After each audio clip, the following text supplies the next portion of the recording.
Miq, përshëndetje, dhe ndjerës të këtij kanali. Mirë se u gjetëm në këtë mësim, ku do flasim për besimin e krishterë dhe kryesisht për tre traditat kryesore, ose tre degët, ose dhe njohur ndryshe si denominacionet e krishtërimit. Pra konkretisht për besimin e krishterë katolik, ato ortodoks dhe protestant, njohur ndryshe dhe si ungjillor. Do shikojmë çfarë veçorish kanë këto tre format të krishtërimit dhe dallimet midis tyre. Këtë temë ka ardhur si nevojë e shumë pyetjeve, diskutimeve mes miq, besimtarësh krishterë, por edhe atyre që duan të njohin krishtërimin dhe kanë zgjedhur për të ndjekur krishtërimin dhe nuk kuptojnë më së miri dallimet dhe ndonjëherë shfaqen edhe konfuzione në rrugën e tyre. Që duke shpresuar që ky mësim të vinë në ndihmë, mund të fillojmë me hyrjen dhe së pari do thoya që krishterimi në vend se që ta shohim si të ndarë, në fakt nga vetë parimet dhe vlerat që na jep shkrimi i shenjtë i Biblës, lipset që më mirë ta shohim si të bashkuar. Pra, në vend që këto tre degë të shohim si të ndara, më mirë të shohim si degë të njëjtës pemë, të njëjtit trungur. Pra mos i shohim si tre mbretëri të ndryshme, por si tre principata të së njëjtës mbretëri, ku mbretëron vetë Jezu Krishti, që është themeluesi i këtij besimi. Të ardhur nga vetë Perëndia sipas besimit krishterë. Dhe në të majtë e këtij slajdi mund të shikoni një diagram, pra është një ilustrim mbi familjen ose tema e familjes krishtere. Ndoshta familja mund të jetë termi më i saktë për të parë këto tre tradita. Themeluesi është vetë Jezu Krishti, nëse shkojmë tek rrënjët, në vitin 30 pas Krishtit, pas linjës Krishtit, dhe ky besim vazhdon më tej nga apostujt, të cilët shpërndan në vende të ndryshme të botës, nga Jerusalemi deri dhe në Ilirin nga asaj kohe, nga vitet 30 deri në 85, që ka qenë Iliri dhe shkruhet konkretisht në Bibël që besimi krishter erdhi në Iliri, në një formë krejt paqësore dhe prarë si tani Ilirët, pra në shekullin e parë, rreth viteve 70, për të thënë në fakt, deri në Dalmati, pra Dalmatët është ku ndodhet Kroacia e sotme, e pranuan me paqe dhe me mjaftësi këtë besim, ku shpallur ngjilli i paqes. Perëndia ka bërë paqe me gjithë njerëzit, i ka falur mëkatet me anë të besimit në sakrificën e birit të tij Jezu Krishtit në kryq për faljen e mëkateve të tyre. Dhe nga vitet 30 para Krishtit deri pas linjës Krishtit deri në 431 kisha ka qenë unifikuar dhe një si kisha katolike apostolike e kohës. Po duhet ngatuar me kishën katolike të Romës, që është tjetër emërtim historik. Katolike nga fjala katholikos e greqisht do të thotë universale, pra kisha mbarbotërore. Dhe apostolike do të thotë që ndjek mësimin e apostujve të Krishtit. Apostujt janë lajmëtarët e Krishtit. Gjatë viteve 325 deri në vitet 787 njihet si periudha e 7 këshillëve ekumenik, dhe këto këshille, si të thuash, formsuan zyrtarisht besimin e krishterë në bazë të dogmës, pra mësimit standard ose të miratuar gjithësisht nga gjithë shumica e krishterëve ose e të themi klerëve ose përfaqësuesve të gjitha kishave botërore. Dhe gjatë viteve 300-400 u përmblot dhe u shtyp, pra u premtua le të themi në gjuhën moderne, por shtyp kanoni i parë, i cili është koleksioni i shkrimeve të shenjta njohur si Bibla, të cilën ne kemi deri më sot. Cila deri në ato kohë ishte qarkulluar e thjeshme, nevojëdhëna nga vetë kisha që i mbante. Dhe Bibla përmban 10 e vjetër që janë shkrimet e Biblës hebraike para Krishtit dhe 10 e re pas Krishtit, shkrimet e apostujve dhe kishës. Dhe më tej gjatë viteve 1054 ndodh edhe ndarja e dy perandorive, perandoria romake, pra perëndimit dhe perandoria romake e lindjes, me qendër në Konstantinopoj, çka pasoi pra deri në vitin 1504, siç e tham, atë quhet si skizma e madhe në krishterinë. Kisha ortodokse e lindjes ndahet nga kisha katolike e Romës. Dhe formohet kështu dega e dytë e krishterimit, pra krahas asaj katolike romake, çel le të themi dhe dega e dytë ortodokse e lindjes. Dhe më pas në vitin 1500 del edhe dega e tretë, që njihet si reforma protestante. Reforma protestante. Dhe deri më sot vazhdojnë këto tre degë, po edhe brenda këtyre tre degëve ka degëza të tjera, le të themi, jo me ndryshime shumë të mëdha, po thjesht kryesisht ndarje traditash, duke qenë se kuptohet bota është e madhe, ka gjeografi, ka kultura, mentalitete dhe duan ne, secili le të themi ka këndvështrime të ndryshme. Por me rëndësi, ajo që mund të përmendim, duke u kthyer idesë që krishterimi sado që ka diversifikim, ka larmi, ka gjallëri, në fundit është një familje. Pra si një familje ku tre vëllezër, ose vëllezër dhe motra, të tre kanë personalitete të ndryshme, i bashkon dashuria, i bashkon gjaku, i bashkon një identitet, prandaj quhen një familje. Kështu është dhe me krishterimin, ka shumë tradita, por çfarë i bashkon është pikërisht besimi. Dhe ideja kryesore, pra thelbi i besimit krishterë është që të gjithë krishterët besojnë në Jezu Krishtin për atë që është. Që shkrimet e shenjta japin, që dhe vetë tradita e kishës mëson, dhe jo çfarë i dallon nga njëri tjetri është që kanë qasje të ndryshme në praktikat e këtij besimi. Pra e praktikojnë besimin ndryshe.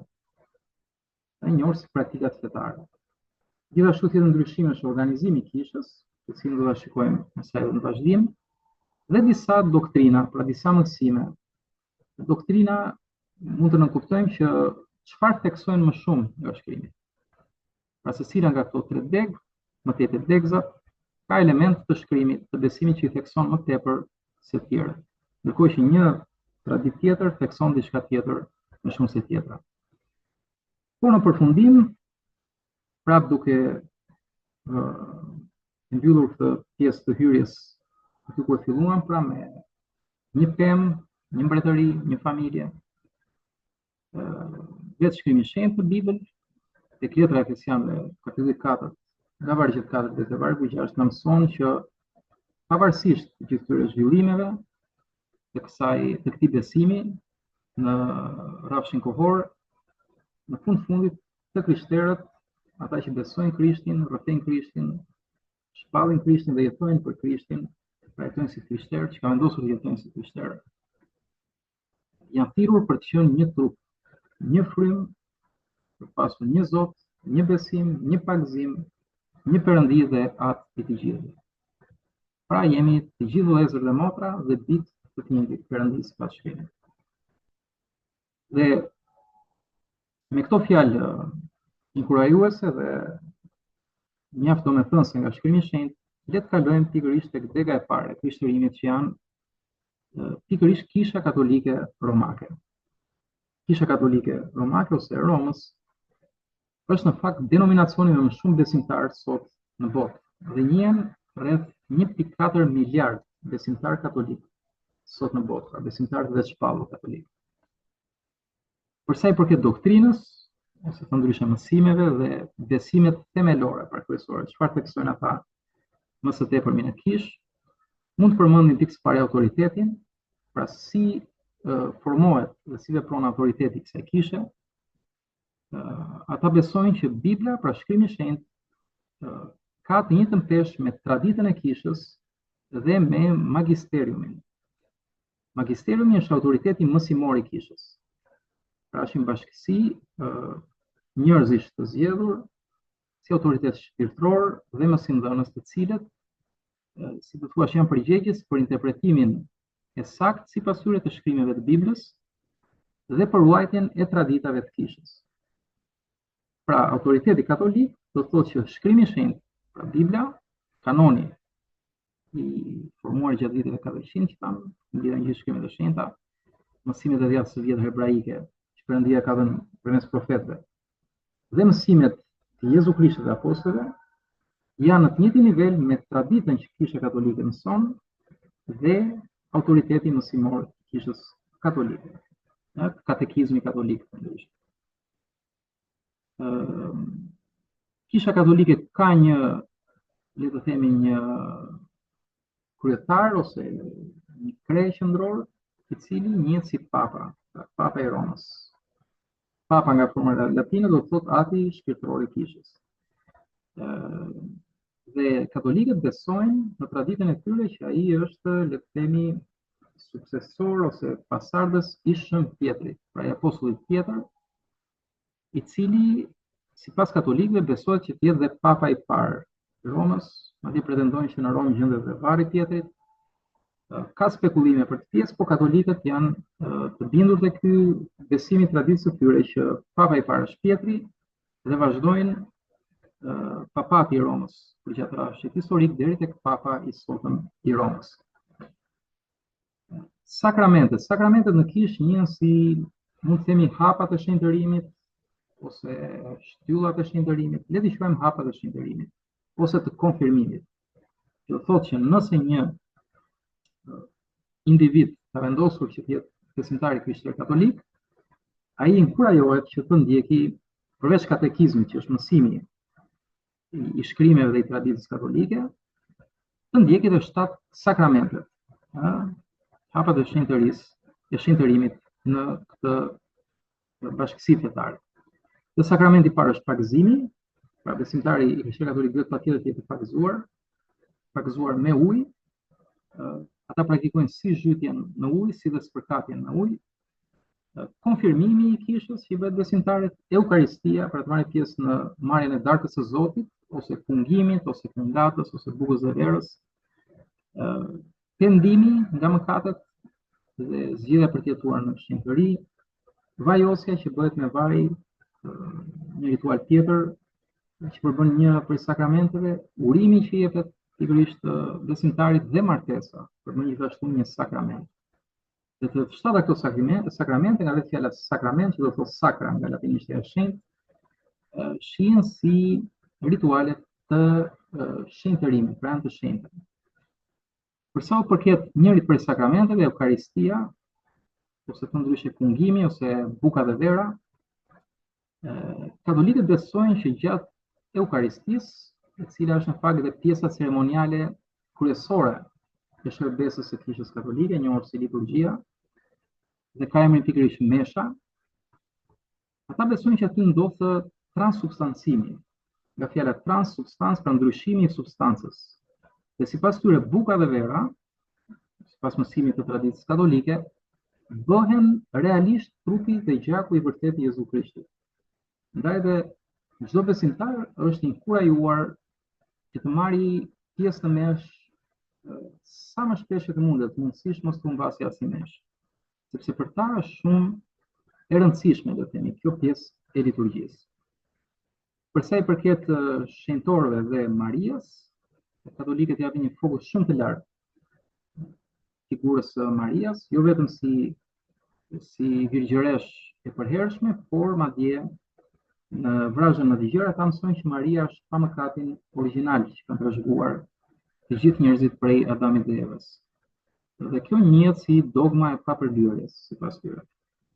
Për sa i përket strukturës së organizimit të Kishës, katolikët kanë një hierarki të qartë, kreu thamë është Papa, pra Papa i Romës, Selia është në Romë, pas Papës vijnë kardinalët, pra kryesorët, në fjala kardinal, domethënë prifteria kryesore, ose elita le ta quajmë, ose paria. Pas kardinalëve vijnë kryepreshkopët, kryebarinjtë, le të themi, pastaj vijnë peshkopët ose barinjtë. Pas peshkopëve vijnë prifterinjtë, të cilët nuk martohen, pra në saktë gjithë prifteria e Kishës Katolike nuk martohet, pra është një tjetër traditë e Kishës Katolike. Dhe pastaj janë dhjakët, ose në saktë shërbyesit e Kishës, dhe pastaj gjithë bashkësia. Qendra thamë është selia e shenjtë sipas tyre në Vatikan, që është një qytet që gëzon statusin si shtet brenda qytetit të Romës, pra kryeqytetit të Italisë. Por tham, kjo është njëna degët, por brenda çdo degë ka 10 degëza, të cilat ne nuk do shojmë në detaje sepse është si të shohësh qindra vite histori pasaj, me zhvillimet e besimeve e traditave brenda besimit krishterë. Por ama mund të shohim 2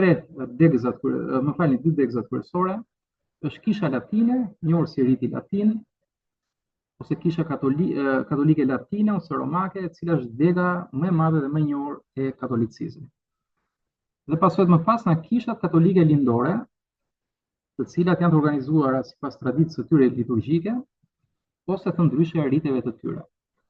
Kemi ritin Aleksandrian, për shembull, ku njëhet kisha katolike kopte, pra e Egjiptit, e Eritres, e Etiopisë, që është kisha më të lashta, riti armen, gjithashtu kisha katolike armene, gjithashtu në më të lashtat në botë, riti bizantin ose i Konstantinopolis, ku bëhen pjesë dhe kisha katolike shqiptare, Bielorusisë, Bullgarisë, greke, hungareze, italo-shqiptare, që është në fakt arbëreshja, kisha arbëreshja, gjithashtu ritit bizantin, maqedonase, rumune, ruse e me radhë. Kemi ritin Kaldeas, ritin Siro-perëndimor, e kështu me radhë. Dallimet kryesore, së pari, ato janë një bashkësi të plot me papatin e Romës, pavarësisht se kanë polarmi, janë në bashkësi për sa i përket organizimit dhe mbajnë të njëjtat doktrina dhe besimet themelore. Tani kuptohet ka debate, ka pjesë ku diskutohen çështje të ndryshme, të një rëndësie të veçantë, por në përgjithësi në thelb janë të njëjtat doktrina dhe besimet. Për sa i përket liturgjisë dhe traditave, dallimet kryesore qëndrojnë pikërisht në praktikat e tyre specifike liturgjike, që ka çdo shtet, në mënyrën se si ata jetojnë besimin, traditat historike, por jo në besimet themelore. Dhe tham, do përmendim shkurtimisht, por edhe brenda këtyre kemi le të themi ato që janë si urdhra, kemi urdhrin Agustinian, urdhrin Franceskan, jezuit, pra e të tjera, që janë dhe degëza të tjera, por në thelb janë që të gjitha të krishterat të besimit katolik. Dhe le të vazhdojmë me degën e dytë, me traditën e dytë, kisha ortodokse lindore, njohur ndryshe si ortodokse. Ortodoksët janë në fakt bashkësia me më pak besimtar nga këto 3 bashkësi që do shohim. Pra nëse katolikët kanë rreth 1.4 miliard besimtarë të shpallur katolik sot në botë, ortodoksët kanë 300 milion. Dhe tham zyrtarisht, kjo bashkësi është themeluar gjatë viteve 1054 pas skizmës së madhe, në ndarjen e dy perëndorive, asaj romake perëndimore në Rom dhe asaj lindore në Konstantinopol. Konstantinopola është ku gjendet Stambolli sot. Stamboll është emri, le të themi, i arabizuar ose i osmanizuar i Konstantinopolis, Istanbullit, pra është formë tjetër e Konstantinopolis. Thjesht për ta ditur historikisht. Kalojmë tek doktrina dhe besimet themelore. Ortodoksët, ndryshe nga katolikët, nuk kanë një pap, pra nuk kanë një figurë qendrore, një pre të kësaj organizate. Për sa i përket autoritetit, ata ngjajnë me katolikët deri diku, edhe ata kanë Biblën si autoritetin e parë, por edhe traditat e kishës së hershme në të njëjtin nivel me shkrimin e shenjtë, ngjashëm me katolikët. Sikurse dhe 7 këshillet ekumenike të para. I pam 7 këshillet tek figura e temës, që thamë mbledhur për të formuar besimin e drejtë, sipas shkrimeve të shenjta, pra krishtërimin e vërtet. Dhe këto këshille linden më së shumti si përgjigje ndaj mësimeve heretike të kohës. Pra në atë kohë, po edhe sot vazhdojnë hapen fe të ndryshme, filozofi të ndryshme ose interpretime të shtrëmbëruara të Biblës. Më popullore në fakt është gnosticizmi, që ka qenë dhe në atë kohë dhe vazhdon jeton edhe sot.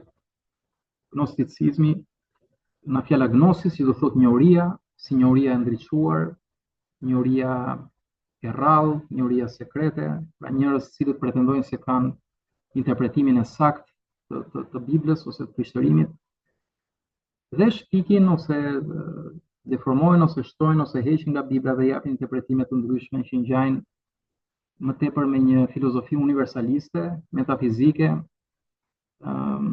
Gjithsesi nuk do ndalemi këtu, por do të themi që për këtë arsye ndodhen edhe këto 7 këshille. Dhe ortodoksët pikërisht i vlerësojnë këto 7 këshille, traditën e kishës së hershme, traditat e hershme të kishës dhe Biblën, shkrim në shenjtë në të njëjtin nivel.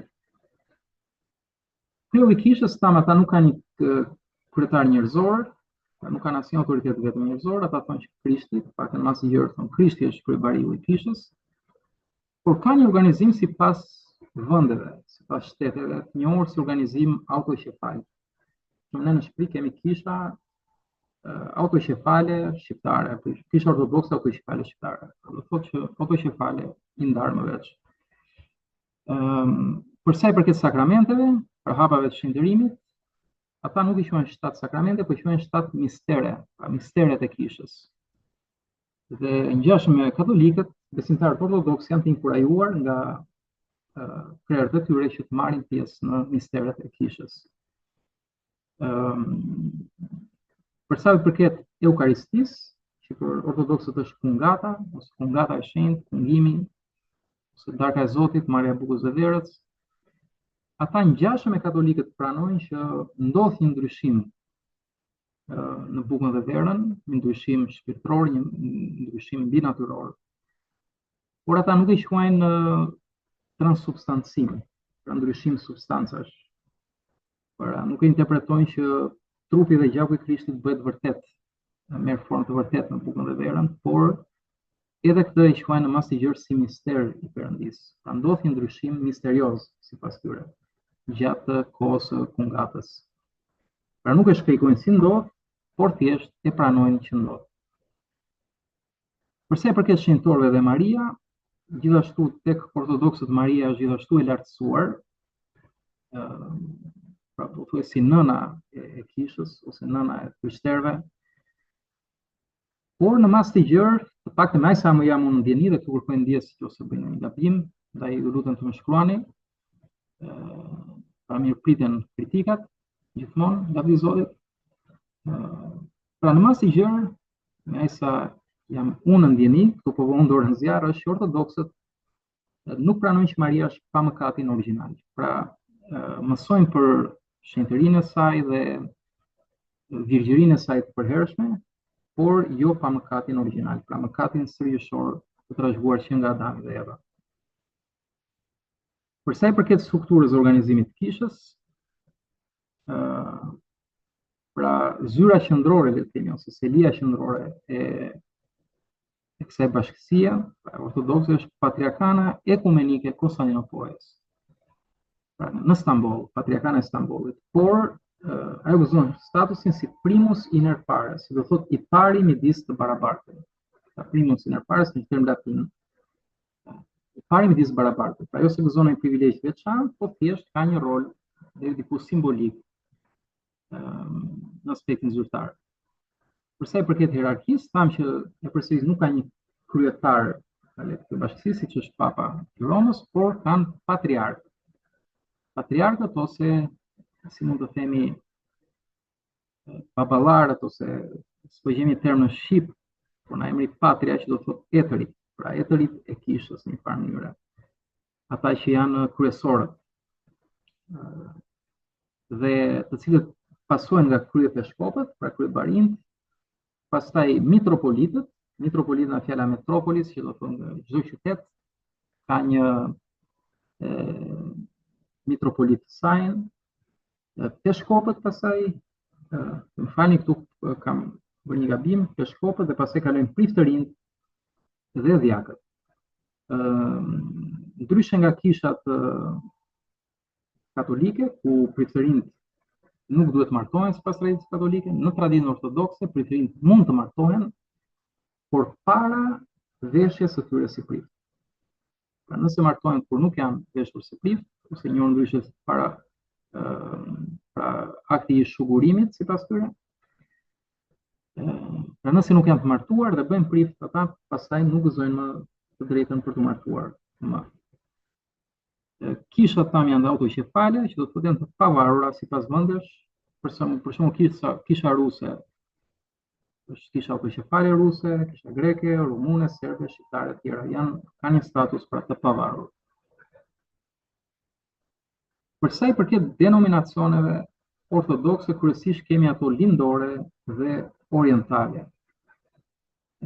Për shembull, po të shkojmë tek denominacionet lindore, kemi patriarkanën ekumenike të Konstantinopolës, tham që është kisha që ka statusin kryesor, si e para me listë të barabartë, ka një diasporë të madhe, pra kjo kishë kryesisht përfshin kishën ortodokse greke dhe atë të Finlandës. Kemi patriarkanën e Moskës, gjithashtu është ndër bazat më të mëdha të ortodoksisë, e cila është kisha lindore më e madhe pra sot në botë, do të thënë kas në numrin e besimtarëve të veçpavur dhe strukturës së saj. Pastaj kemi patriarkanën e Aleksandrisë, ku hyn dhe ajo e Antiokisë dhe e Jerusalemit. Janë këto në fakt patriarkanat më të lashta të kishës së hershme, të cilat përfshin edhe kisha në rajonet të tjera të parafta. Kemi kisha të tjera autoqefale, cilat janë kisha të tjera të mëdha kombëtare, ku përfshihet kisha ortodokse serbe, rumune, bullgare, gjeorgjane e me radhë. Pastaj kemi edhe kishat e diasporës, ku përfshihet për shembull, janë kryesisht ato në perëndim, ku përfshihet ajo e Amerikës, pra kisha ortodokse e Amerikës. Këtu mund të përmendim për shembull Frans Ilianolin, përgjithësitarët që personalitet shumë i njohur, është pikërisht ka qenë shërbyes pra prift në këtë kishë. Sikurse edhe kemi Arkdioqezën, si Diokjeza që vjen nga italishtja, pra shtëpia e Zotit, e krishterë ortodokse antiokane të Amerikës së Veriut. Denominacione të tjera në ato të kishës ortodokse orientale, kryesisht kisha ortodokse kopte, Meselin e Egjipt, kishat më të mëdha, këto kishat jo vetëm më të lashta, po edhe më të mëdha ortodokse orientale, pra për sa i përket Orientit. Pastaj kemi kishën ortodokse siriane, një kishë me rrënjë në patriarkatin e lashtë të Antiokisë. Kisha apostolike armene, gjithashtu ndër kishat me traditat e saj më të hershme, kisha ndër më të lashta, dhe në fakt krishterimi është shumë i lashtë në Armeni, sikurse edhe në Shqipëri. Pra në bazat flasin Shqipëri për kohën e Ilirisë, dhe Iliria përmendet edhe në Bibël. Pra jo vetëm Iliria, po edhe le të themi Dalmacia për shembull, ku është Kroacia e sotme, që është gjithashtu goditshulli i lirë. Pra janë trevat më të hershme të krishterimit, nga Jerusalemi deri në Iliri, e hapa Ungjillin e apostullit Paul. Dhe Armenia, sikurse Shqipëria, janë gjithashtu një kishë lashtë me traditat të dallueshme të saj. Kisha ortodokse etiopiane, gjithashtu dhe ajo e Eritres, janë kisha kombëtare të lidhura me njëra tjetrën në Afrikë dhe dallojnë gjithashtu në autenticitetin, më falni domethënë, të qenurit autentike domethënë, për sa i përket llojit të tyre. Kemi dhe kishën ortodokse siriane, njohur si Malankara, e cila ka seli në Indi. Grupe të tjera të lidhura, kemi një kishë quhet si kisha ortodokse e vërtet ose besimi i vjetër, një lëvizje e cila nuk u pajtua le të themi me reformën e kalendarit të shekullit të 20 dhe përfshin grupe të ndryshme të pavarura si kalendaristët e vjetër dhe kisha ortodokse e vërtet ruse, pra janë disa lëvizje brenda ortodoksisë që nuk kanë pranuar reformat, pra le të themi në një farë mënyrë që liberalizimin, po moderimin e kishës, por kanë preferuar të ndjekin rritet e vjetra apo autentike dhe si vedoj njihen si grupe që janë të lidhura, por në një farë mënyrë të veçuara nga bërthama, nga qendra. Kemi gjithashtu dhe kishat jo kalcedonase, dhe është një emër që përdoret ndonjëherë në kishat ortodokse orientale për shkak të ngjarjeve të ndryshme historike të njohura si Këshilli Kalcedonis. Pra kjo për sa i përket edhe kishës ortodokse, sërish për sa i përket denominacioneve nuk do vim thellë, kurse bën dhe me katolikët, sepse ka degëzime të tjera, të cilat nuk kemi kohën që të trajtojmë që të gjitha, por ndash Zotin në video të tjera mund të shohim më tepër. Dhe kalojmë te dega e tretë, kisha ungjillore protestante.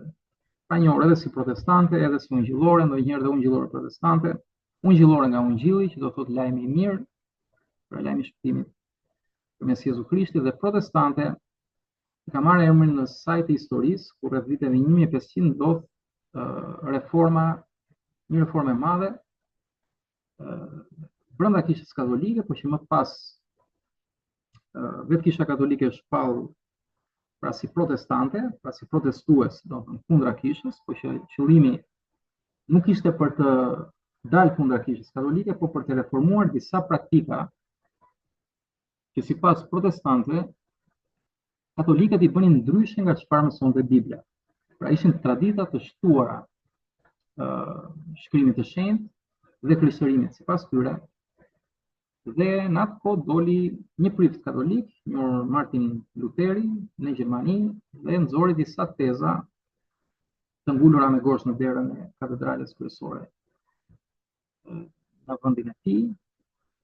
Dhe këto njohen pra si protesta kundër kishës nga katolikët.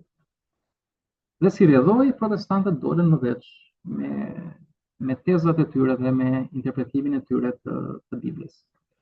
Doktrina dhe besimet themelore, njohur si parimet e reformës protestante, të lindur rreth viteve 1500. Më saktë, parimet kanë dalë të zyrtarizuar në vitin 1517.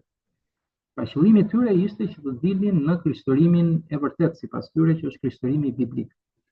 Dhe si rrjedhoi protestantët, dolën në këto parime, të cilat janë 5 të njohura ndryshe si 5 solat.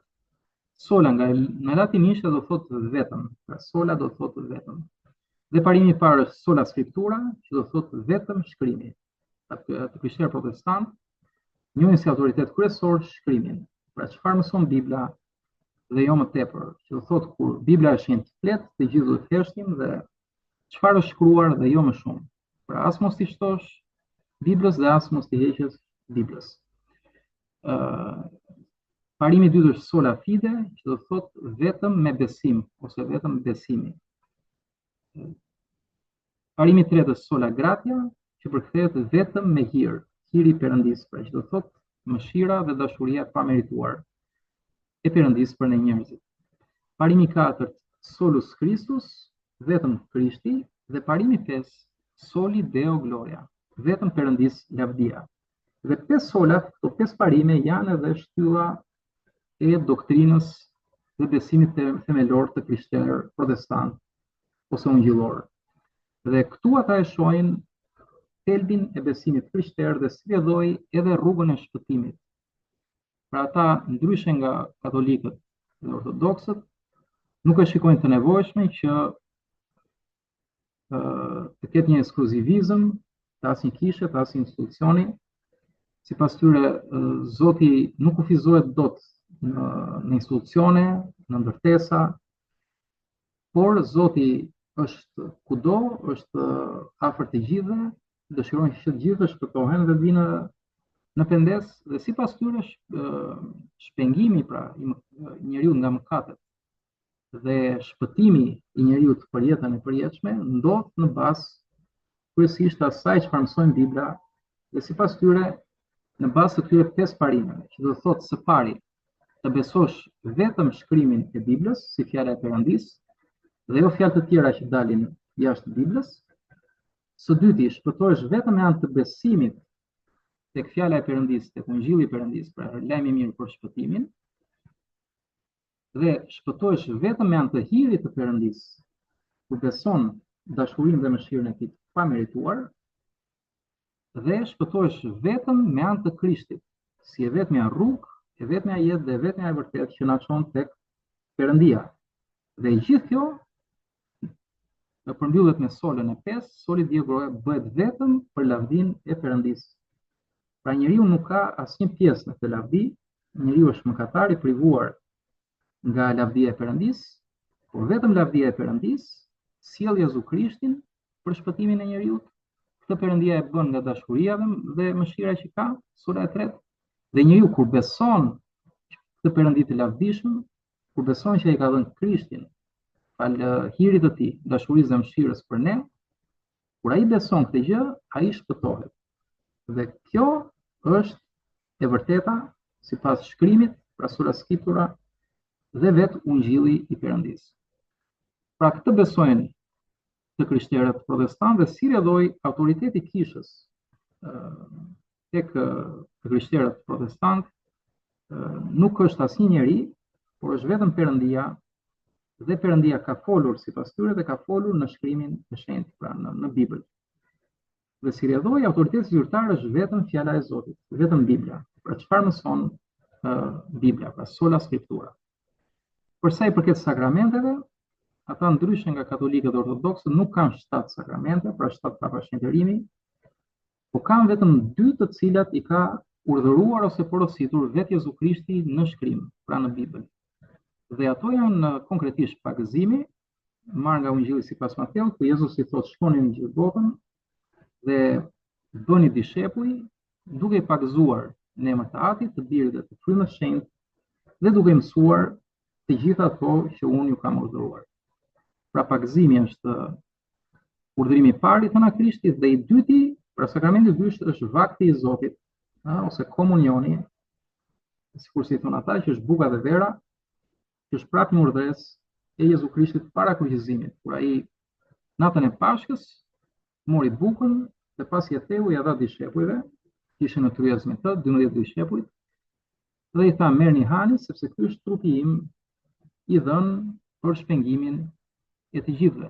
Dhe pastaj mori verën dhe tha pini gjithsecili sepse ky është gjaku im i derdhur për beslidhjen e re, pra gjaku i beslidhjes së re që Perëndia bëri pikërisht në trupin dhe gjakun e Krishtit. Dhe si rrjedhoi sipas protestantëve ose ungjillorëve, në Bibël nuk ka të tjera urdhëresa që Krishti jep ekskluzivisht kishës, përveç këtyre të dyjave, dhe këto të dyja ata i praktikojnë. Ndërsa të tjera sakramente, siç kishin katolikët dhe ortodoksët, për shembull martesa ose të tjera që përmendëm, ata i shohin si pjesë të ndërgjegjjes së njeriu, që njeriu ka vullnet të lirë nga Perëndia dhe nuk është si thua i detyruar t'i kryej.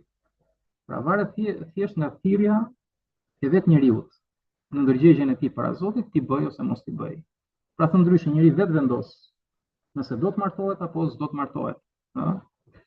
Dhe prapë këta ata nxisin, shumë po marrin vetëm martesën për ta ilustruar që prapë nga shkrimi i shenjtë ku apostulli Paul shkruan që disa besimtarë kanë thirrjen për të mos martuar, për të qenë celibat dhe për të shërbyer Perëndisë më plotësisht, sikurse vetë apostulli Paul ishte, pra vetë ai ishte i pamartuar. Për sa i përket pagëzimit dhe komunionit, pra bukës së verës ose vaktit të Zotit ose darkës së Zotit, shumica nga protestantët i konsiderojnë si simbole, pra si simbole të besimit, që Jezusi ato na i ka dhënë që ne pra të shpallim besimin ton dhe të kujtojmë dhe të themi sakrificën e tij që Perëndia ka bërë për ne. Dhe jo si sakramente që ndikojnë në shpëtim ose shpëtojnë siç mund të jetë tendenca në pjesën dërmuese të katolikëve ose të ortodoksëve. Por ka edhe protestantë që i konsiderojnë mjaft të rëndësishme. Pra ka protestantë që janë më konservativ, ka që janë më liberal, ata që janë konservativ ose ultra konservativ i shohin pothuajse njësoj si katolikët ose si ortodoksët që si themi darka e Zotit është realisht trupi i gjaku i Krishtit, por disa thonë janë thjesht në formë shpirtërore, disa interpretojnë si katolikët, ose disa shohin pagëzimin si për larjen e mëkateve, që realisht i lanë mëkatet, kurse të tjerë shohin që jo, falja e mëkateve është në momentin e pendesës dhe besimi në Krishtin, pastaj pagëzimi në shpallje e këtij besimi. Pra ka këto larmi për cilat ne nuk do zgjatemi sepse nuk na del edhe një ditë të tërë për të diskutuar këto zhvillime të themi brenda krishterimit. Dhe ç'është e vërteta, nëse shumica e debateve ndodh pikërisht tek Eukaristia, pra tek fungata ose darka e Zotit, ku shumica tamë protestante që si simbole të besimit të dhënë nga Krishti. Kurse një pjesë tjetër pra i shikon, siç tham, ngjashëm me katolikët dhe ortodoksët. Për sa i përket strukturës së organizimit, kishat ungjillore protestante në mas të gjerë nuk kanë një strukturë hierarkike, madje promovojnë barazinë, pra të gjithë besimtarët janë vëllezër dhe motra, janë vëllezër para Krishtit dhe janë të barabartë dhe nuk ka një priftëri sepse po sipas shkrimit protestantët mësojnë që priftëria pra mori fund në dhjetën e vjetër me ardhin e Krishtit. Pra në dhjetën e vjetër prifti duhet të jepte flijim, pra flijonte kafsh, pra bënte le të themi kurbanet, siç e themi ne, për të ndërmjetësuar midis Perëndisë dhe popullit me anë të këtij flijimi, kësaj ceremonie. Kurse në dhjetën e re flijimi ishte vetë Jezu Krishti. Pra vetë Perëndia erdhi në dirin e tij për të flijuar për mëkatarët dhe pastaj u ringjall sipas shkrimit, u ngjit dhe do të kthehet për gjyqin përfundimtar të botës, sikurse thon shkrimet. Dhe me kryqëzimin e priftit, mirë thashë, kryeprifti, se Jezusi ka dhe titullin si kryeprift i besëfidhjes së re nga Zoti. Pra me kryqëzimin e vetë Krishtit, birit të Perëndisë, merr fund, le të themi, zinxhiri i ritualeve sakrificës, sipas protestantëve, dhe sipas tyre në Bibël, pra të gjithë janë të thirrur për të qenë priftëri e Perëndisë. Dhe këtu ata shumica e tyre përkufizojnë vetë shkrimin e shenjtë tek letra e parë e Pjetrit, kur ai thotë që ju jeni një priftëri e zgjedhur, një priftëri mbretërore. Ka mbretin këtë rast ish Krishti. Dhe duke qenë gjithë priftëri ose të thirrur dhe të nxitur për të jetuar si të shenjtë, si priftëri, dhe prift do të thotë në një farë mënyrë prijes. Pra prijes i jetës, prijes i familjes, prijes i komunitetit, pra të drejtohesh me anë të shembullit tënd, të fjalëve dhe të veprave. Ti priftërosh ose ti prish njerëzit për tek Zoti, tek Krishti.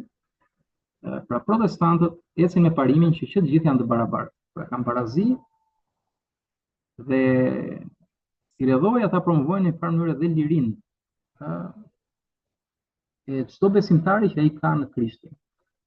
Pra nuk e shikojnë shumë hierarkinë që zën prifti duhet të ndërmjetësoj për ty ose një autoritet tjetër, ata e shikojnë që çdo njeri në fund ai do të dalë i vetëm përpara Zotit dhe do japi llogari për veten e tij.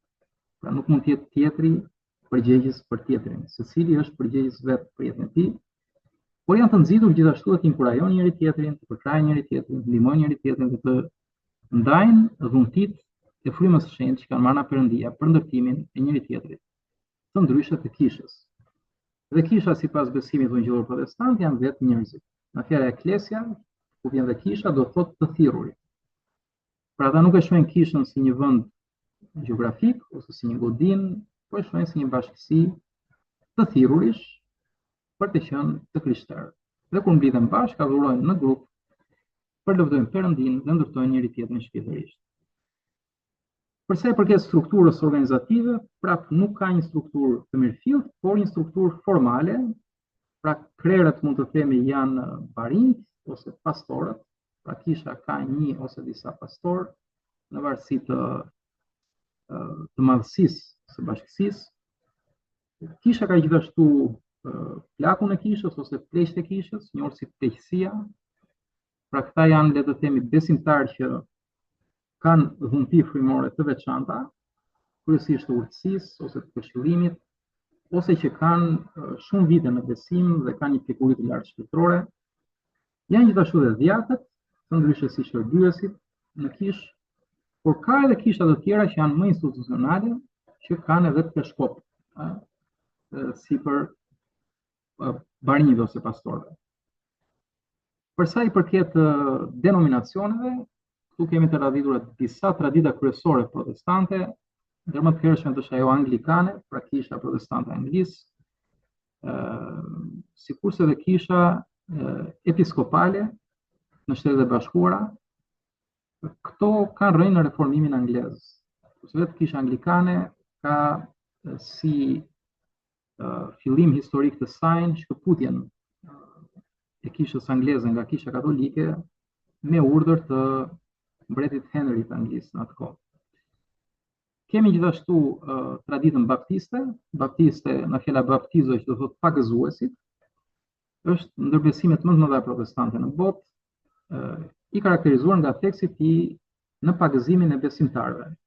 Do thotë sipas baptistëve, nuk mund të pagëzohen foshnjat, sepse ata nuk e kanë zgjedhur me ndërgjegje të pastër besimin e krishterë, dhe sipas tyre nuk vlen që prindrit ose të afërmit e prindërve të jenë përgjegjës për foshnjat.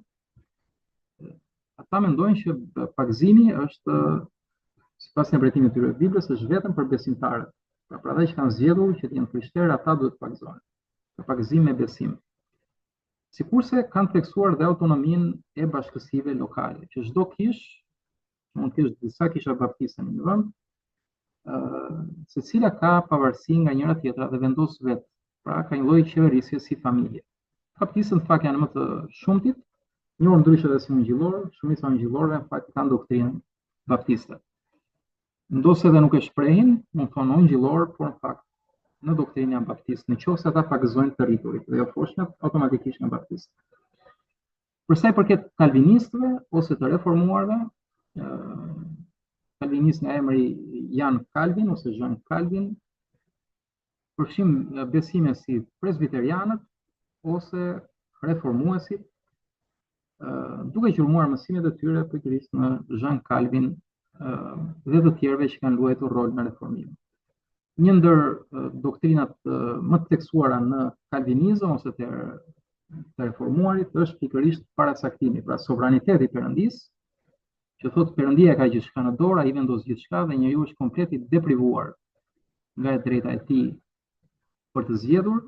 Perëndia vendos këtë shpëtojë dhe ata me gjithashtu besojnë në interpretimin e tyre biblik që Perëndia madje ka paracaktuar kush do shpëtohet dhe kush nuk do shpëtohet.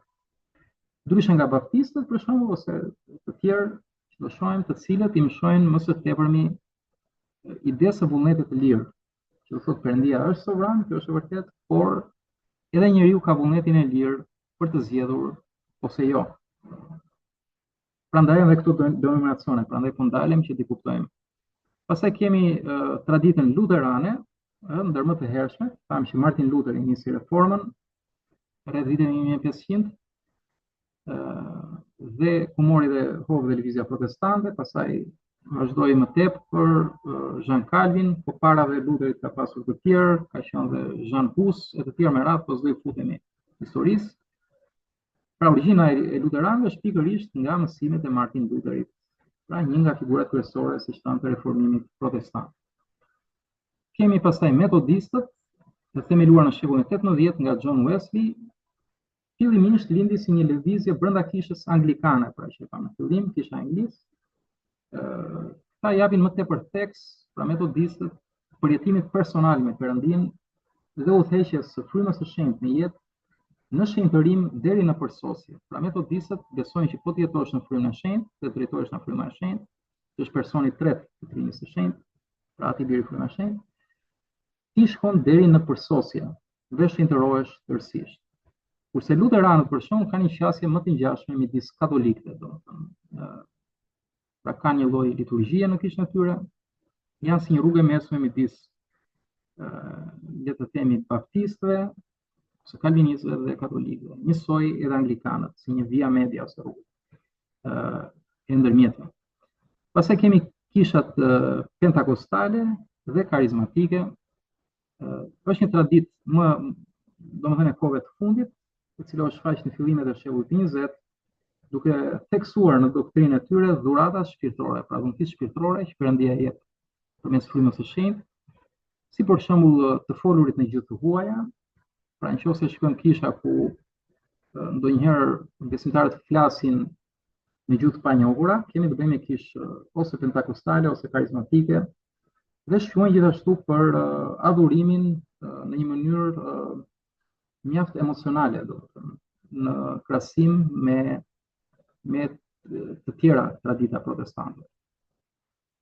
Kemi dhe grupe të tjera protestante, pak më të veçuara, kemi ato që quhen si kisha që nuk i përkasin një denominacioni të caktuar, pra thjesht kisha ungjillore ose thjesht kisha protestante dhe nuk kanë denominacione, siç mund të kenë luterane, baptiste të tjera, nuk kanë fare. Pra nuk lidhen me denominacione specifike dhe identifikohen si tilla ose si të pavarura. Por kemi dhe lëvizje në Shqip mund të thonë në fakt restaurative ose restauracionistët, e cila është kategoria e gjerë para apo në botë si një lëvizje që kërkon të restaurojë kishën e hershme të Krishtit. Dhe këtu përmbledhen ato që njihen si kishat e Krishtit ose dishepujt e Krishtit ose kishat adventiste, sikurse dhe janë adventistët e ditës së 7, të cilët mësojnë që duhet mbajtur dita e Shabatit, që është një nga urdhërimet e 10 së vjetër, dhe mblidhen kryesisht të shtunave dhe jo të dielave, por gjithashtu dhe mormonët dhe dëshmitarët e Jehovait, të cilët hyn në ambrellën e krishtërimit, por për hir të së vërtetës, këto të fundit në bazë të mjaft diskutimeve në krishtërim, njihen edhe kanë një masë gjërë heretike, pra mësime të cilat nuk janë fort biblike, për hir të së vërtetës, nga ku kanë lindur dhe mjaft sekte dhe kulte të ndryshme, të cilat ndër Zoti mund t'i bëjmë në një mësim tjetër të radhës, pra mbi sektet dhe kultet e krishtërimit, si një formë për të informuar publikun e gjerë, për të qenë kujdesshëm nga ata që devijojnë nga doktrina e shëndosh ku hyn të paktën këto 3 denominacione kryesore. Dhe thënë të gjitha këto, shkojmë afër fundit, pra pam kaq shumë dallime, pam dallime midis 3 traditave kryesore, katolike, ortodokse dhe protestante, ose ungjillore, por pam që edhe për brenda këtyre secilës këtyre traditë, më së shumti tek protestantët, pam më me detaje, që ka dallime edhe midis grupeve të tjera. Pra pam disa e shikojnë të arsyeshme të adhurojnë ditën e shtunë dhe jo të dielën. Ka të tjerë që mendojnë se Perëndia është sovran dhe ai parashikon që të gjitha, edhe se kush do besoj, kush nuk do besoj, ka që thonë e përcakton Perëndia, por prapë i ka dhënë vullnet të lirë njeriu për të zgjedhur, nëse do të besoj ose jo. Ka që thonë njeri shpëtuar, gjithmonë i shpëtuar, ka që thonë Perëndia po të shpëton, por edhe mund ta mbasë shpëtimin nëse mbet besimin, e të tjera. Domethënë, ka një larmi, le të themi, debatesh, por ç'është më e bukur është që debati si zhvillim dhe krishtërimi shquhet që krahas debatit gjithmonë dhe për herë, dhe unë këtu besoj që fal Zotit, jo fal njerëzve, sepse njerëzit Shkrimi i Shenjtë thotë që Zoti ka bërë gjithçka të përsosur, por njerëzit shpikin marifete. Kjo si pasojë e mëkatit, të mëson Shkrimi i Shenjtë. Dhe do të thotë fal Zotit, sado që ka ndodhur debate gjatë gjithë kohës, pikat e përbashkëta në krishtërim, ato që janë bërthama dhe rrënja e besimit tonë krishterë, asnjëherë nuk kanë ndryshuar. Asnjëherë nuk kanë ndryshuar, dhe kur vjen puna tek thelbi i besimit, të gjithë krishterët, nëse i shikojmë pavarësisht traditave të tyre, gjeografive të tyre, bashkohen dhe janë një familje fort dhe solide. Dhe këto pikat përbashkëta janë gjithashtu besimet themelore të gjithë të krishterëve sot në botë. Së pari është doktrina e Perëndisë së Biblës, i cili është një Perëndi vetëm, por triadik, njohur si Trinia e Shenjtë. Pra Perëndia si Ati, Biri dhe Fryma e Shenjtë, i manifestuar si në shkrimet e vjetra hebraike edhe në Dhjetën e Re. Pra ky është një mësim që pranohet nga të treja këto denominacione. Në fakt një koincidencë që mund të them që spontane tani, janë 3 denominacione të ndryshme, por janë një. Ndërkohë që edhe Perëndia 3 persona, por një Perëndi. Një Perëndi i vetëm. Dhe jo 3 Perëndi. Ndoshta dëshira e zemrës së çdo krishteri patjetër që është që i shohë këto 3 tradita, 3 denominacione si një vetme kur vjen puna në shërbimin e ungjillit të Krishtit. Dhe së dyti, një tjetër besim themelor që e kanë të tre, pra si katolikët, ortodoksë, protestantët, janë hynia e Krishtit. Që thot Krishti, Jezus i profetizuar, pra Jeshua Mesia i Nazaretit, Jezu Krishti në formën latine, i ardhur sipas shkrimeve si perëndi dhe njeri. Perëndia pra u bë njeri. Pra Jezu Krishti jo gjysmë njeri, gjysmë perëndi, si legjendat e mitologjisë greko-romake, që adhuronin shumë perëndi dhe ata bëheshin edhe njerëz, si gjysma e njerëz, gjysmë perëndi, jo. Po flasim për le themi mishërimin e logosit. Logosi është fjala e perëndisë, që do thotë vetë perëndia karakteri i tij. Pra çfarë do thotë fjala? Për shembull, çfarë flasim ne tani? Çfarë flason? Nga buron nga vetë mendja dhe zemra ime, do të nga vetë shpirti im. Dhe Jezusi thotë fjalët e mia janë frymë dhe jetë. Kështu është dhe logosi, vetë fryma dhe jeta e perëndisë, vetë perëndia. Logosi u mishërua në Virgjëreshën Mari. Dhe solli këtë lindje mbi natyrore, ku lindi Jeshua, që ne quajmë Jezus, nga gjuha greko-latine që kemi marrë. Por emri vërtet është Jeshua, që do thotë Zoti shpëtimtar. Pra Jahve, Jasha, që do thotë Jeshua, do thotë Zoti shpëtimtari. Pra përmbushja e gjithë profecive. Pra Zoti na thotë nëpërmjet Krishtit që vetëm unë mund të shpëtoj juve, të shkoni në paradis. Ju vetë në forcat tuaja nuk shpëtoni dot. Dhe të tjera këto besime e pranojnë hyninë e Krishtit. Perëndia erdhi në mish për të na shpëtuar. Pra Krishti 100% perëndi, 100% njeri. Perëndia me ne, sikur se thon shkrimi. Së treti, pikat e përbashkëta midis ortodoksëve, katolikëve dhe protestantëve, vdekja dhe ringjallja e Krishtit për shpëtimin tonë, sipas shkrimit të shenjtë. Pra duhej që perëndia të vinte në birin e tij, në formë njerëzore, për pa mëkat, dhe të vuante dhe të vdiste i kryqëzuar sipas shkrimeve, në mënyrë që të shpaguante mëkatin tonë. Dhe ne fal besimit në vdekjen dhe ringjalljen e Krishtit, për shpëtimin tonë ne marrim faljen e mëkateve dhe jetën e përjetshme. Këtë mësojnë të treja këto besime. Së katërti, Bibla e shenjtë si fjala e frymëzuar e Perëndisë. Pra gjithë krishterët, si katolik, ortodoks, protestant, njohin fjalën e Perëndisë si autoritet shumë të rëndësishëm. Perëndia ka zbuluar atë që ne duhet të dimë. Dhe aty na thuhet në shkrimin e shenjtë që asnjë fjalë në Bibël nuk ka ardhur jashtë profecive. Janë të gjitha profeci. Dhe të gjitha çfarë janë shkruar në fjalën e Perëndisë në Bibël janë shkruar nga fryma e shenjtë, që ka frymëzuar autorët e Biblës për ta shkruar të gjithë këto libra. Dhe ndonë se ato janë shkruar në mijëra vite, në rrafshin kohor të mijëra viteve, dhe kanë me 10 autorë. Prap është një autor i vetëm që ka përdorur këta njerëz si instrument. Dhe kuptoj që gjithë secili ka karakterin e tij, se gjithë jemi unik para Perëndisë, dhe ka stilin e tij të shkruarit, sikurse dhe le të themi llafologjinë dhe simbolikat e kohës. Por në fund mesazhi është i njëjtë. Është i njëjtë. Nëse nisemi nga vjata e vjetër, Perëndia thoshte do vi, kalojmë te vjata e re, Perëndia erdhi dhe Perëndia do vi sërish për të marrë besimtarët e tij në jetën e përjetshme. Dhe ky Perëndi ka një emër dhe është Jezu Krishti. Dhe Krishti nuk është mbiemër, është titulli, do thotë i vajosur i Perëndisë, Mesia, pra shpëtimtari. Pra Bibla mëson vetëm Jezu Krishtin. Dhe këtu bien dakord të treja këto besime. Dhe pesta është kthimi i Krishtit për të marrë kishën, dhe tham kisha janë njerëzit dhe jeta e përjetshme. Dhe ne sot jetojmë pikërisht në kohën e kishës. Në fillim shpëtimi ndodhte me të tjera instrumente që Perëndia kryente. Në kohën e Noeut shpëtuan vetëm ata që hynte arka e Noeut. Dhe ndodhi përmbytja, Perëndia eliminoi mëkatin në botë dhe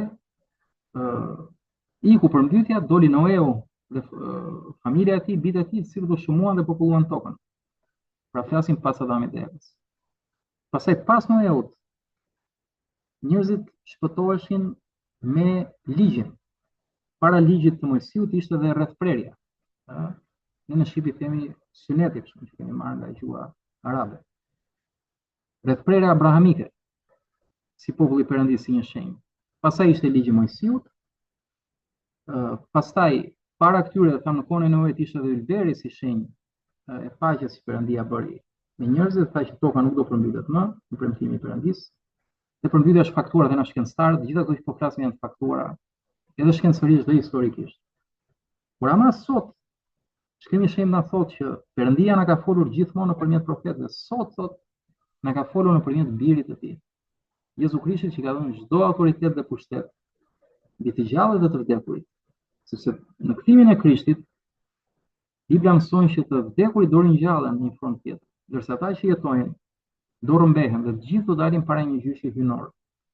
Ku ata që kanë shërbyer Perëndisë dhe kanë jetuar sipas vullnetit të Perëndisë, jetën për të cilin Perëndia i ka krijuar, pra janë interesuar të dimë planin e Perëndisë për jetën e tyre dhe kanë jetuar sipas drejtimit të frymës së shenjtë të fjalës së Perëndisë.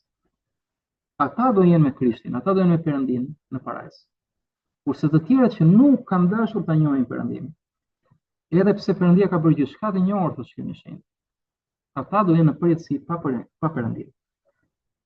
Kështu që edhe në këtë besim, në kthimin e Krishtit dhe jetën e përjetshme, pra përjetësinë, të tre këto besime bien në një mendje. Pra ka dhe pika të tjera, po këto janë themelet e përbashkëta dhe lavdi Zotit që sado që kemi kaq degëzime në krishtërim, në fund fare, kur bëhet fjalë për rrënjët, kur bëhet fjalë të fjala e Perëndisë, tek Jezu Krishti, të gjithë krishterët, pavarësisht traditave të tyre, bien të gjithë në një mendje. Ndaj, disa krishterë kanë një fjalë dhe një moto që ne kemi në krishtërim, që përveç se kur Bibla flet të gjithë heshtin, themi dhe që nëse Perëndia flet, është vetëm po dhe amen. Do thotë kur fjala e tij flet, ne krishterët themi vetëm po dhe amen. Amen do thotë u bëft ajo që Perëndia ka thënë.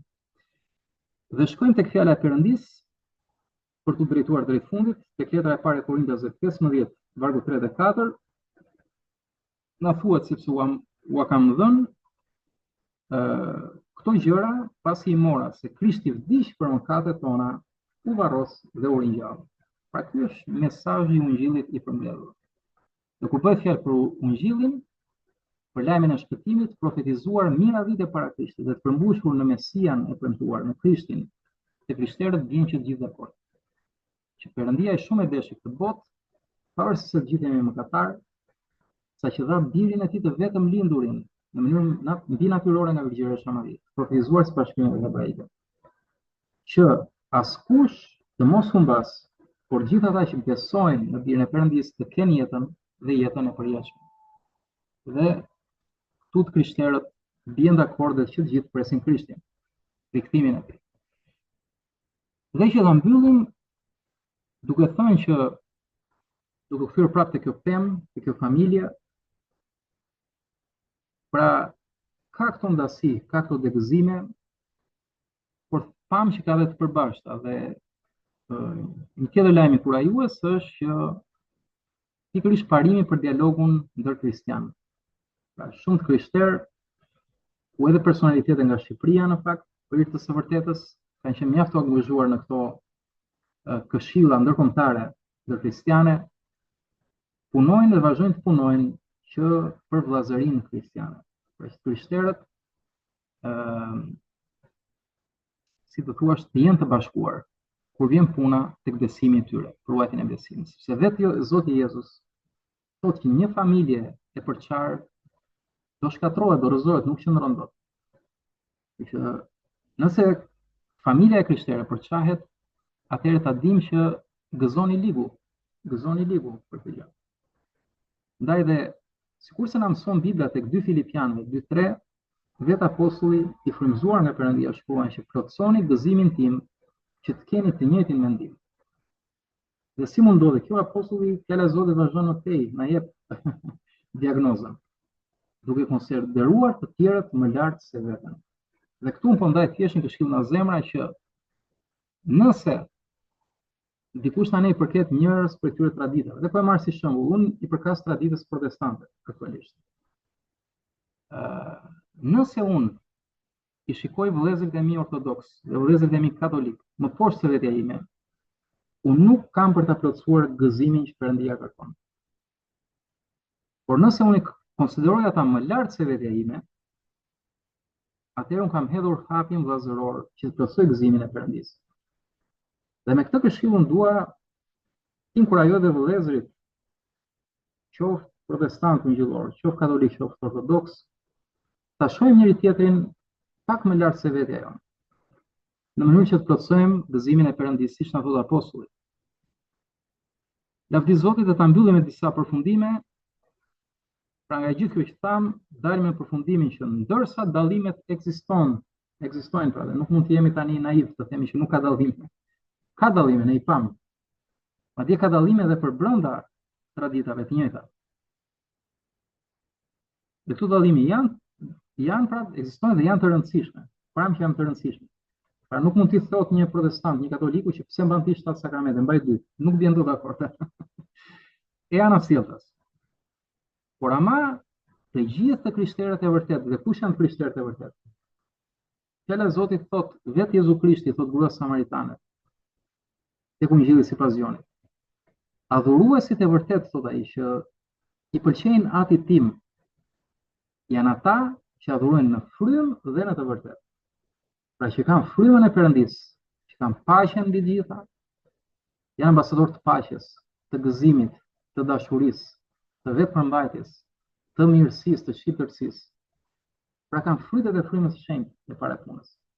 Dhe këta patjetër që shohin tjetrin më lart se vetja, se nuk mendojnë vetëm për interesin e tyre, mendojnë edhe për tjetrin. Dhe mbi të gjitha për interesin e Zotit Krisht. Pra kjo është fryma dhe e vërteta është Bibla, çfarë thot Bibla.